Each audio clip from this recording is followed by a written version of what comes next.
Delhi Bakhtiyarpur ward पल्ला यमुना घाट पर यमुनोत्री धाम उत्तराखंड से हरियाणा, दिल्ली और प्रयागराज उत्तर प्रदेश संगम घाट तक 51 यमुना नदी के घाटों पर यमुना नदी पर्यावरण चिंतन चर्चा साप्ताहिक श्रीमद् भागवत कथा का हुआ आरंभ।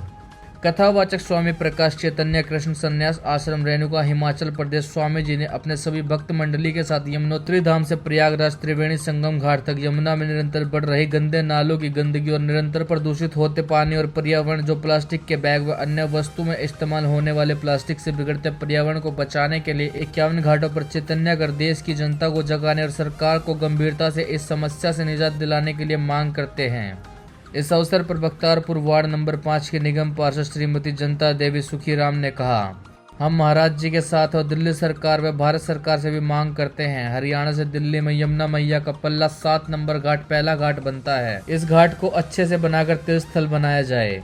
एनसीआर और दिल्ली के हजारों श्रद्धालु अमावस्या और पूर्णिमा एकादशी के पवित्र स्नान के लिए आते हैं और मैं उन सभी भक्तों से प्रार्थना करूंगी, जब भी कोई पूजा पाठ करते हैं, किसी भी देवी देवता की मूर्ति बैठाकर वे विसर्जन करने आते हैं, तो कृपया वे मूर्तियां चौक, मिट्टी, प्लास्टिक, पत्थर के स्थान पर जिन बच्चों में मूर्ति बनाने का टैलेंट है, आप उनसे कच्ची चिकनी मिट्टी से बनवाकर कच्चे रंग रूप देकर मूर्ति सुंदर बनवाकर पूजा पाठ के बाद विसर्जन करें। एक अच्छे काम की शुरुआत अत्यधिक फायदा देती है।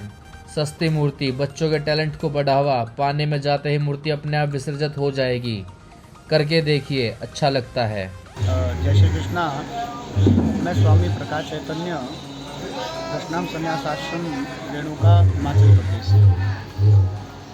आज कौन सी जगह है महाराज जी और क्या कुछ कार्यक्रम चल रहा है और कब तक के लिए चलेगा?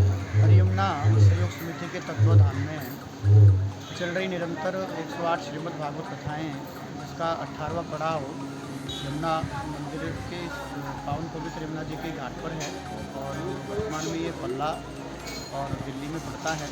और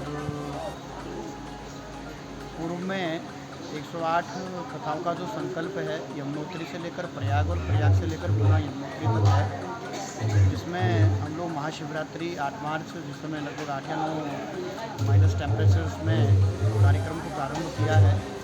और ये यमुनोत्री से लेकर निरंतर प्रयाग तक चलेगा और प्रयाग से लेकर निरंतर पुनः यमुनोत्री तक और पुनः कथा का विराम अप्रैल 2026 तक रहेगा। 756 दिन की ये यात्रा है, जिसमें सबसे पहले यमुना जी की परिक्रमा है और कुछ प्रकल्पों को लेकर और विशेष संकल्प को लेकर चल रहे हैं। सबसे पहला प्रकल्प है स्वच्छ यमुना। वर्तमान में सबसे बड़ी जो समस्या है वो जल है और जल की समस्या इतनी बड़ी हो चुकी है कि आज दक्षिण अफ्रीका में केप टाउन उसकी जो राजधानी है वहाँ नहाने पर प्रतिबंध लगा है। 25 लीटर से अधिक पानी का उपयोग करना माने एक अपराध हो गया है। और WHO की रिपोर्ट वर्तमान में पंजाब को लेकर अभी मार्च में आई है, जिसमें केवल 18% पानी ग्राउंड वाटर रहा है। नदियों के रूप में जल तो है लेकिन वो अपवित्र है। और क्योंकि आप पल्ला घाट में यही भी देख सकते हैं, ना तो पानी पीने योग्य है, यूरेनियम आदि पाया गया है, जिसमें लगभग तो कैंसर कारक पानी हो गया है। और वर्तमान में भी यदि हम लोगों ने नदियों को स्वच्छ नहीं किया, पवित्र नहीं किया, हमारे पास जीवन पृथ्वी पर तो असंभव सा लग रहा है। इसलिए पहला प्रकल्प है स्वच्छ यमुना। दूसरा है हरित यमुना। हरित यमुना माने पर्यावरण को देखकर, बढ़ते पॉपुलेशन को देखकर जो पॉल्यूशंस बढ़ा है और आज प्रदूषण इस स्तर पर चला गया है कि लगभग 89.29% हवा आज वर्तमान में प्रदूषित है। हवा के साथ भी हम लोग जहरीली गैसें हवा के रूप में ले रहे हैं। 5 ग्राम माइक्रो प्लास्टिक हम लोग ले रहे हैं। इस रूप से प्रदूषण बढ़ा है। तो स्वच्छ यमुना के साथ साथ हरित यमुना का जो कार्य है, तो यमुनानगर से जैसे हम नीचे आए, क्योंकि यमुना जी वहीं से अशुद्ध और अपवित्र होती हुई आई हैं, तो यमुना जी के लगभग 100 घाट पर दोनों तटों पर दोनों तरफ हम लोग जा रहे हैं, तो अधिक से अधिक सघन वन लग रहे हैं। जापान की एक टेक्निक है मियावाकी फॉरेस्ट, उसी टेक्निक से 1 एकड़ में 5000 तक के पेड़ तैयार होंगे।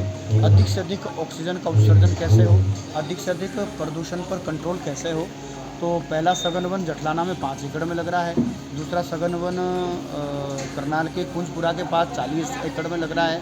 तीसरा सघन वन जलवाना में 5 एकड़ पर लग रहा है। ननेड़ा एक पंचायत पड़ती है यमुना जी के किनारे, लगभग 100 एकड़ की बात अभी वहाँ चल रही है। तो हरियमुना सेवक समिति 3-4 कार्य को लेकर के प्रकल्पों को लेकर चल रही है, जिसमें 4 ही मुख्य उद्देश्य हैं।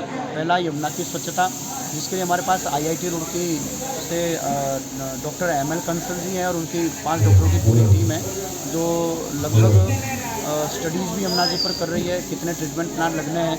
प्रयाग तक, यमुनोत्री से प्रयाग तक यमुना हमें स्वच्छ और निर्मल चाहिए, ये प्रथम उद्देश्य है। और अधिक से अधिक करोड़ों पेड़ लगा करके प्रदूषण पर कंट्रोल पाने के लिए सघन वन लग रहे हैं। तीसरा कार्य है हरि यमुना पथ का पुनरुत्थान। नर्मदा परिक्रमा के तर्ज पर लाखों लोग, आज जैसे अमावस है तो यहाँ पल्ला घाट पर भी हज़ारों लोग यहाँ स्नान करने आए हैं, ऐसे ही कल लाखों लोगों को हम आह्वान कर रहे हैं